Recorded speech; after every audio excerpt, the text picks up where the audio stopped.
नमस्कार, डेली 24 भारत देख रहे हैं आप। मैं हूं आपके साथ साहिल धुलिया। बुलेटिन की शुरुआत करते हैं। मुख्यमंत्री Yogi Adityanath UP international trade show के तीसरे संस्करण की तैयारियों की आज समीक्षा करने ग्रेटर नोएडा के इंडिया एक्सपो मार्ट पहुंचेंगे। तो लगभग 1 घंटे में कई विभागों के अधिकारियों से कई बिंदुओं पर जानकारी लेकर निर्देशित करते हुए वो नजर आएंगे। आयोजित कंट्री पार्टनर रूस है और ट्रेड शो का उद्घाटन प्रधानमंत्री नरेंद्र मोदी करेंगे। तो उद्घाटन में कई देशों के राजनायक भी शामिल होंगे, इसलिए मुख्यमंत्री खुद तमाम तैयारियों और व्यवस्थाओं पर नजर रख रहे हैं। फिलहाल मुख्यमंत्री के आगमन को लेकर एक्सपो मार्ट पर हेलीपैड तैयार करा लिया गया है और सीएम के आगमन के दौरान सुरक्षा व्यवस्था चाक चौबंद होगी। तो बता दें कि इस बार ट्रेड शो में 2500 प्रदर्शक हिस्सा लेंगे। इसके अलावा लाखों लोगों के पहुंचने का अनुमान भी है। तो मुख्यमंत्री योगी आदित्यनाथ ट्रेड शो के उद्घाटन से एक दिन पहले 24 सितंबर को ग्रेटर नोएडा पहुंचेंगे और 25 सितंबर तक ग्रेटर नोएडा में ही रुकेंगे। तो ट्रेड शो के उद्घाटन में प्रधानमंत्री और मुख्यमंत्री की सुरक्षा के लिए 4000 से ज्यादा पुलिसकर्मियों की ड्यूटी लगाई गई है।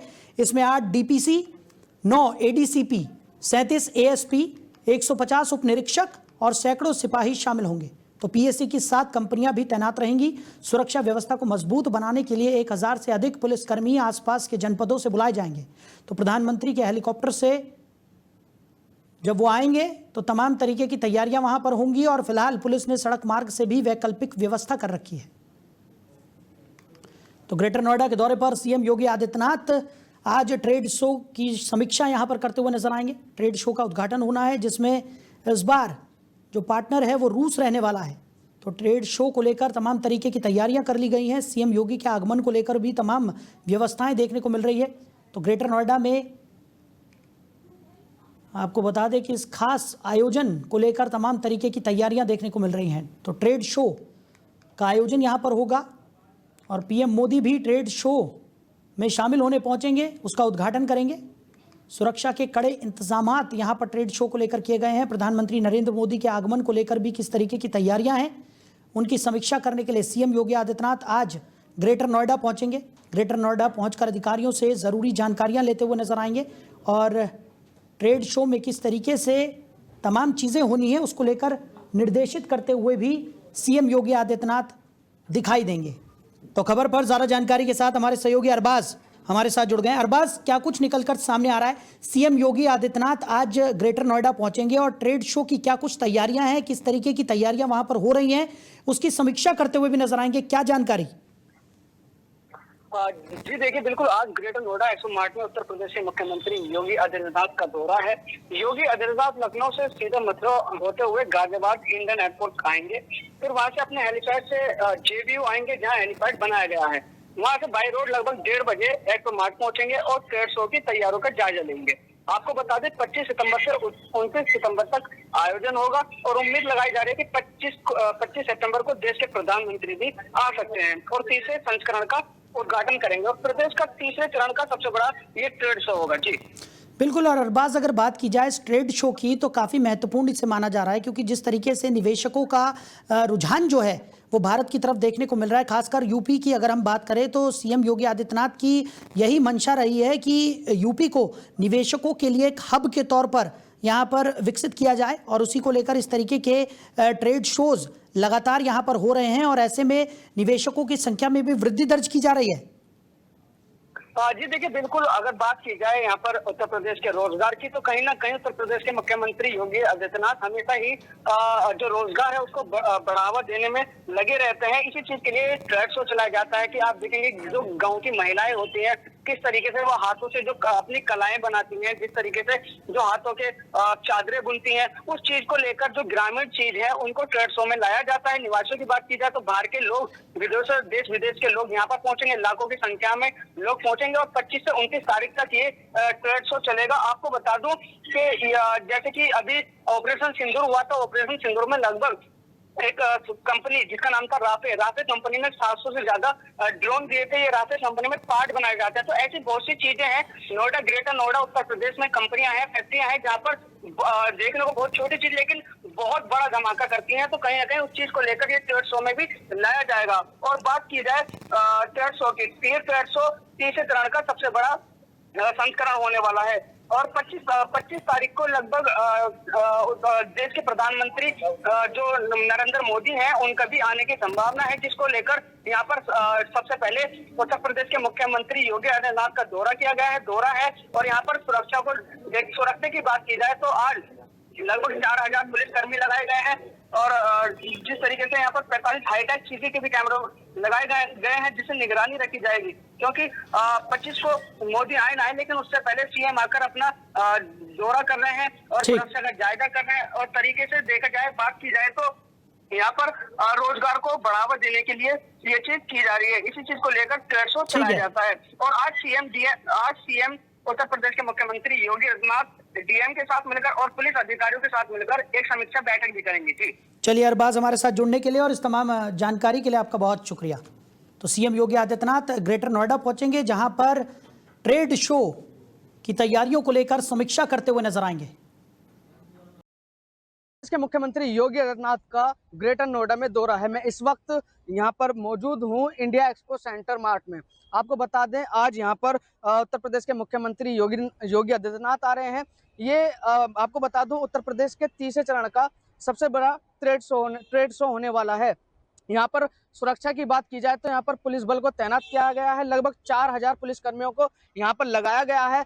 व्यवस्था जिस तरीके से लगाई गई है वो देखने लायक है, क्योंकि 25 तारीख को देश के प्रधानमंत्री मोदी का आने की संभावना है। वो आकर इसका लोकार्पण करेंगे। देखिए, जिस तरीके से यहाँ पर बोर्ड लगाए गए हैं, उत्तर प्रदेश के वैश्विक सोर्सिंग हब बनाने की दिशा में पहल, और जिस तरीके से यहाँ पर पुलिस कर्मियों को तैनात किया गया है। यहाँ पर ट्रेड शो चलेगा 25 तारीख से 29 तारीख तक। यहाँ पर ट्रेड शो चला जाएगा। यहाँ पर बाहर से लोग आएंगे, देखने के लिए आएंगे, क्योंकि हर बार यही तरीके से लगाया जाता है, लेकिन इस बार उत्तर प्रदेश में तीसरे चरण का सबसे बड़ा ट्रेड शो होने जा रहा है। और बात करूं यहाँ पर जिस तरीके से जो बाहर के लोग आएंगे या जो जिस तरीके से अपना इन्वेस्ट करते हैं, जो इन्वेस्टर होते हैं, वो भी इसमें अपने लागत लगाएंगे। तो देखना होगा कि आने वाले वक्तों में ये कितना बड़ा ट्रेड शो चलने वाला है। ग्रेटर नोएडा से अरबाज खान, डेली 24 भारत। उधर पीलीभीत में शुक्रवार को मुख्यमंत्री केशव प्रसाद मौर्य के आगमन को लेकर सुरक्षा के कड़े इंतजाम किए गए। उनके दौरे के दौरान पुलिस ने पूरे मार्ग और कार्यक्रम स्थल को 2 जोन और 8 सेक्टर में बांटकर भारी पुलिस बल तैनात कर दिया। सुरक्षा व्यवस्था के लिए 6 सीओ, 14 थाना प्रभारी, 8 इंस्पेक्टर, 127 सब इंस्पेक्टर, 8 महिला सब इंस्पेक्टर, 392 कांस्टेबल और 70 महिला कांस्टेबल और 22 ट्रैफिक पुलिसकर्मी लगाए गए हैं। उप मुख्यमंत्री का हेलीकॉप्टर सुबह 11:45 पर पुलिस लाइन हेलीपैड पर उतरेगा, जिसके बाद वो 12:15 बजे भाजपा कार्यालय में पार्टी पदाधिकारियों के साथ बैठक करेंगे। यानी अब से कुछ ही देर बाद उनकी ये बैठक शुरू हो जाएगी। और आपको बता दें कि दोपहर 1 बजे पूरनपुर क्षेत्र में एक धार्मिक गुरु से मुलाकात भी वो करने वाले हैं और इसके बाद सर्किट हाउस वो पहुंचेंगे। दोपहर 2 बजे कलेक्ट्रेट स्थित गांधी सभागार में अधिकारियों के साथ महत्वपूर्ण बैठक होगी। कार्यक्रम खत्म होने के बाद 4:15 पर हेलीपैड से लखनऊ के लिए वो रवाना हो जाएंगे। तो पुलिस अधीक्षक अभिषेक यादव ने बुधवार को सभी पुलिसकर्मियों को ब्रीफ कर सख्त निर्देश दिए कि उप मुख्यमंत्री की फ्लीट के रवाना होने तक कोई भी ड्यूटी नहीं छोड़ेगा। सुरक्षा का पूर्वाभ्यास यहां पर कराया गया, जिसमें डिप्टी सीएम की फ्लीट का डेमो शामिल रहा। तो प्रशासन ने पूरी तैयारी करते हुए ये सुनिश्चित किया है कि दौरे के दौरान किसी प्रकार की लापरवाही बर्दाश्त नहीं की जाएगी। तो खबर पर ज्यादा जानकारी के साथ हमारे सहयोगी संजय हमारे साथ जुड़ गए। संजय, डिप्टी सीएम केशव प्रसाद मौर्य का पीलीभीत का दौरा है, क्या कुछ खास रहने वाला है? जी, जैसा कि आपको जानकारी दे दूं कि डिप्टी सीएम केशव प्रसाद मौर्य का 1 दिवसीय दौरा है, जिसमें जो है सबसे पहले तो इनका हेलीकॉप्टर जो है पीलीभीत की पुलिस लाइन में आएगा। वहां से ये गाड़ी में बैठ के जो है बीजेपी कार्यालय जाएंगे, जहां पर जो है जो बीजेपी के पदाधिकारी हैं और जो कार्यकर्ता हैं उनके साथ बैठ के जो है समीक्षा बैठक की जाएगी। और उसके बाद में जो यहाँ पीलीभीत में हाल फिलहाल में जो विकास कार्य चल रहे हैं उनकी भी जो है मौके पर जाकर जो है निरीक्षण करेंगे। और उसके बाद में जो है पत्रकारों के साथ में बैठ के जो है एक प्रेस कॉन्फ्रेंस का आयोजन किया जाएगा। फिलहाल पुलिस और प्रशासन की अगर बात कर ली जाए तो दोनों लोगों ने जो है पुख्ता इंतजाम कर लिए हैं। किसी भी प्रकार की कोई भी चूक ना होने पाए, इसको विशेष ध्यान रखा गया है। जगह जगह पर पुलिस जो है तैनात कर दी गई है। जी बिल्कुल। और संजय, अगर बात की जाए तो गांधी सभागार में महत्वपूर्ण बैठक भी सीएम जो डिप्टी सीएम है केशव प्रसाद मौर्य वो आज लेने वाले हैं और कई अधिकारी भी इस बैठक में शामिल होंगे ऐसी उम्मीद जताई जा रही है। क्या कुछ ज़्यादा जानकारी मिल पा रही है इस बैठक को लेकर? जी, जैसा कि आपको जानकारी दे दूं कि जिले के जो आला अधिकारी हैं उन अच्छा बैठक करेंगे डिप्टी सीएम, जिसको लेकर जो है जिले में जो भी खामियां हैं या फिर जिले में जो भी विकास कार्य चल रहे हैं उनको लेकर एक समीक्षा बैठक की जाएगी। अगर फिलहाल कोई भी उनको ऐसा लगता है कि किसी भी विभाग द्वारा जो किसी अधिकारी के द्वारा अगर कोई लापरवाही बरती जा रही है तो उसको जो सख्त हिदायत दी जाएगी कि अपने अंदर सुधार ले आओ और सरकार की नीतियों के हिसाब से काम करो। जी चलिए संजय, हमारे साथ जुड़ने के लिए, इस तमाम जानकारी के लिए आपका बहुत शुक्रिया। तो केशव प्रसाद मौर्य पीलीभीत के दौरे पर हैं, अधिकारियों के साथ महत्वपूर्ण बैठक करते हुए नजर आएंगे। आपको बता दें कि केशव प्रसाद मौर्य के आगमन को लेकर तमाम तैयारियां कर ली गई हैं। 14 थाना प्रभारी समेत भारी पुलिस बल की तैनाती की गई है और अधिकारियों के संग महत्वपूर्ण बैठक गांधी सभागार में डिप्टी सीएम केशव प्रसाद मौर्य करेंगे। बड़ी खबर आपको बता रहे हैं। तो भारी पुलिस बल की तैनाती के बीच पीलीभीत में डिप्टी सीएम केशव प्रसाद मौर्य का आगमन हुआ है, जहां गांधी सभागार में महत्वपूर्ण बैठक वो करने वाले हैं। ज़रूरी दिशा निर्देश अधिकारियों को देते हुए नजर आएंगे। तो काफ़ी महत्वपूर्ण डिप्टी सीएम केशव प्रसाद मौर्य का ये दौरा माना जा रहा है और इस दौरे को लेकर भारी पुलिस बल की तैनाती भी की गई है। पीलीभीत के दौरे पर डिप्टी सीएम केशव प्रसाद मौर्य और अधिकारियों के साथ आज बैठक करने वाले हैं। तो प्रफुल्ल मिश्रा जी, जिला उपाध्यक्ष भारतीय जनता पार्टी, हमारे साथ फोन लाइन पर जुड़ गए। प्रफुल्ल जी, बहुत स्वागत है आपका। आज केशव प्रसाद मौर्य जो हैं वो पीलीभीत के दौरे पर रहने वाले हैं और अधिकारियों के साथ ज़रूरी बैठक भी वो करेंगे। क्या कुछ महत्वपूर्ण रहने वाला और कैसे देख रहे हैं आप इस दौरे को? देखिए, ये दौरा चूंकि केशव जी मानने वालों समय पर उसी उसमें जब आ रहे हैं तो पहले तो पार्टी कार्यकर्ता और जनता से वो मुलाकात कैसे महसूस हो, इस पे के बाद अधिकारियों से बैठ के क्षेत्र में क्या नहीं समझे जी क्या प्रफुल्ल जी, आपकी आवाज़ ठीक ढंग से हम तक नहीं पहुंच रही है, दोबारा आपसे जुड़ने की कोशिश करेंगे। तो केशव प्रसाद मौर्य आज पीलीभीत के दौरे पर रहने वाले हैं। बता दें कि भारी पुलिस बल की तैनाती के बीच आपको बता दें कि पीलीभीत केशव प्रसाद मौर्य पहुंचे, जहां अधिकारियों के साथ वो महत्वपूर्ण बैठक करने वाले हैं।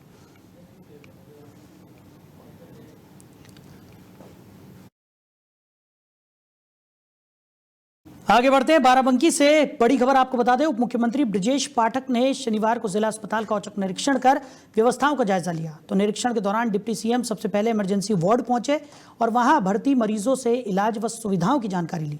तो सफाई व्यवस्था अव्यवस्थित मिलने पर उन्होंने नाराजगी भी व्यक्त की और संबंधित एजेंसियों को कड़ी फटकार लगाते हुए 1 दिन का बिल रोकने का आदेश भी दे दिया। इसके बाद डिप्टी सीएम ने दवा भंडार का भी निरीक्षण किया और दवाओं की उपलब्धता, पेयजल एवं अन्य मूलभूत व्यवस्थाओं की जांच की। उन्होंने तीमारदारों के बैठने के लिए उचित व्यवस्था सुनिश्चित करने के निर्देश भी दिए और अस्पताल परिसर में बने मिनी पार्क का सौंदर्यीकरण कराने के भी आदेश दिए। तो ब्रजेश पाठक ने आगे ओबीडी के भवन का निरीक्षण किया और मौके पर मौजूद मुख्य चिकित्सा अधिकारी और मुख्य चिकित्सा अधीक्षक को आवश्यक दिशा निर्देश दिए। उन्होंने साफ कहा कि मरीजों की सुविधा में किसी तरह की कोताही बर्दाश्त नहीं की जाएगी और सभी विभाग समय से अपनी जिम्मेदारियां पूरी करें। उप मुख्यमंत्री ने यह भी निर्देश दिया कि अस्पताल में आने वाले प्रत्येक मरीज और तीमारदार को साफ सुथरा वातावरण और मूलभूत सुविधाएं उपलब्ध कराई जाएं।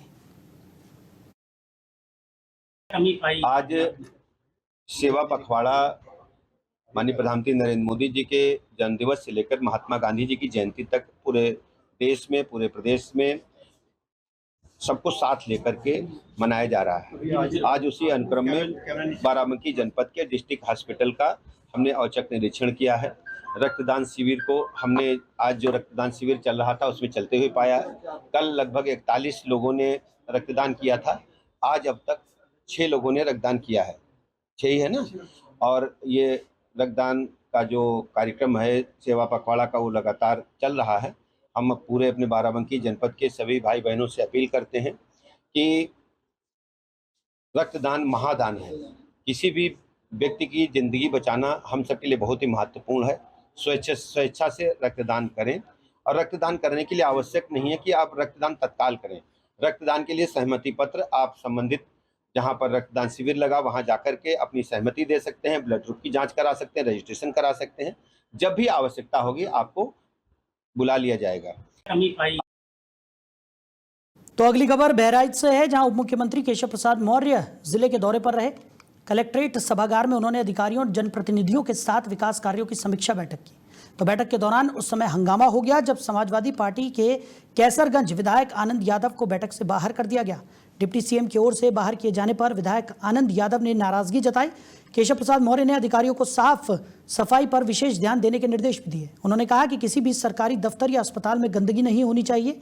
बिजली व्यवस्था को लेकर भी उन्होंने सख्त रुख अपनाया और रोस्टर के अनुसार बिजली आपूर्ति सुनिश्चित करने को कहा। साथ ही निर्देश दिया कि ट्रांसफार्मर जलने की स्थिति में 48 घंटे के अंदर नया ट्रांसफार्मर लगाया जाए। कलेक्ट्रेट में पत्रकारों से बातचीत के दौरान डिप्टी सीएम ने विपक्ष पर जमकर निशाना भी साधा। तो बिहार चुनाव को लेकर उन्होंने दावा किया कि एनडीए पूर्ण बहुमत से सरकार में आएगी। और राहुल गांधी पर तंज कसते हुए मौर्य ने कहा कि वो पहाड़ खोदते हैं और चूहिया निकलती है। वहीं अखिलेश यादव के पीला गमछा ट्वीट पर उन्होंने व्यंग करते हुए कहा कि अखिलेश को एक्स हैंडल पर मंत्री बना देना चाहिए। उधर अमेठी जिले में ड्रोन जैसे दिखने वाली चमकदार वस्तुओं के चर्चा के बाद अब चोरी की अफवाहों ने लोगों में दहशत फैला दी है। हाल के दिनों में कई गांवों में रात के समय संदिग्ध गतिविधियों की अफवाहें इतनी तेज हो गई कि ग्रामीणों ने खुद ही पहरा देना शुरू कर दिया है। कई जगहों पर लोग पूरी रात जागकर गांव की रखवाली कर रहे हैं ताकि किसी अनहोनी को रोका जा सके।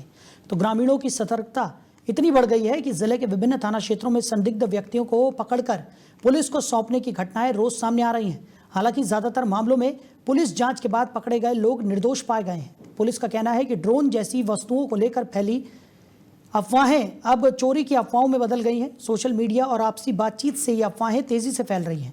जनता में भय और भ्रम न फैले, इसके लिए पुलिस ने फिर से लाउड स्पीकर के माध्यम से जागरूकता अभियान शुरू कर दिया है। तो अमेठी पुलिस अधिकारियों ने बताया कि ग्रामीणों से लगातार अपील की जा रही है कि वो अफवाहों पर ध्यान न दें और किसी भी संदिग्ध सूचना पर पहले पुलिस को सूचित करें। अफवाह फैलाने वालों पर सख्त कार्रवाई की चेतावनी भी दी गई है। उधर बिजनौर में पहाड़ों पर लगातार हो रही बारिश का असर अब मैदानों में भी दिखने लगा है। मालन नदी का जलस्तर तेजी से बढ़ रहा है। कुछ दिन पहले ही सिंचाई विभाग ने बल्लियों और बालू से तटबंध को मजबूत किया था, लेकिन तेज बहाव ने सारी मेहनत पर पानी फेर दिया। तेज रफ्तार पानी के बहाव में तटबंध दोबारा क्षतिग्रस्त हो गया और उसे बचाने के लिए लगाई गई लकड़ी की बल्लियां भी बह गई। इससे बाढ़ का खतरा एक बार फिर मंडराने लगा है। स्थानीय ग्रामीणों के मुताबिक बाखरपुर और हमीदपुर गांव के बीच का तटबंध सबसे ज्यादा प्रभावित हुआ है। ग्रामीणों में भय और चिंता का माहौल है। लोग अपने घरों से सुरक्षित स्थानों की ओर जाने की तैयारी कर रहे हैं। सिंचाई विभाग का कहना है कि हालातों पर लगातार नजर रखी जा रही है और आपदा प्रबंधन टीम को अलर्ट कर दिया गया है। जिला प्रशासन ने भी ग्रामीणों को सतर्क रहने और नदी के किनारे न जाने की सलाह दी है।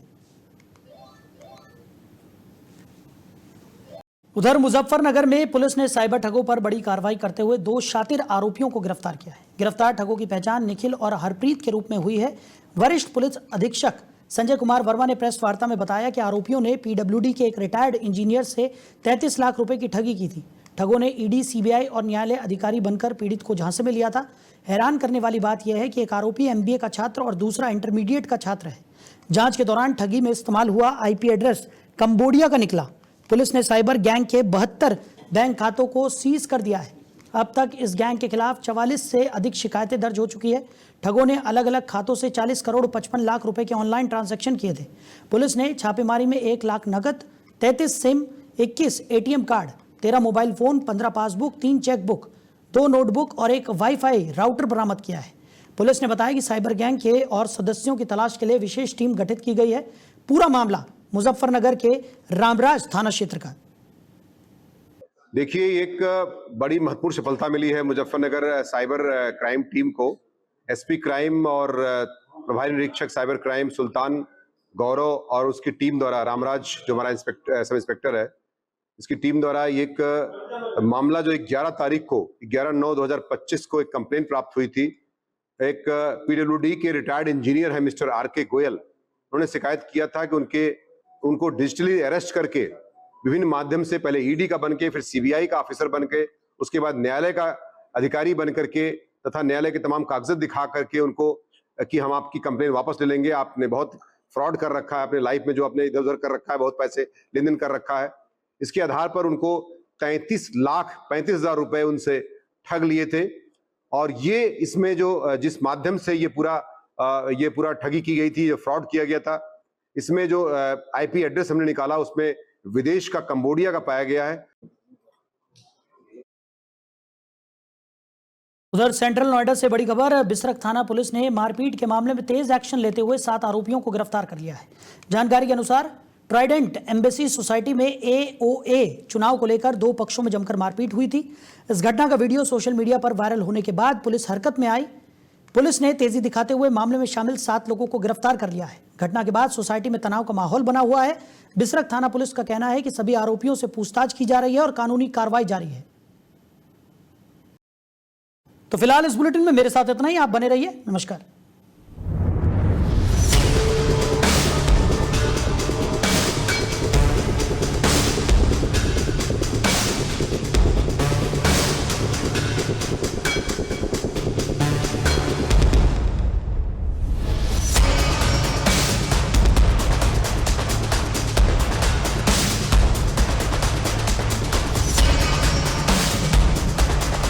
नमस्कार, मैं रमेश ठाकुर। जल्द ही डेली 24 भारत पर होगा हाई अलर्ट।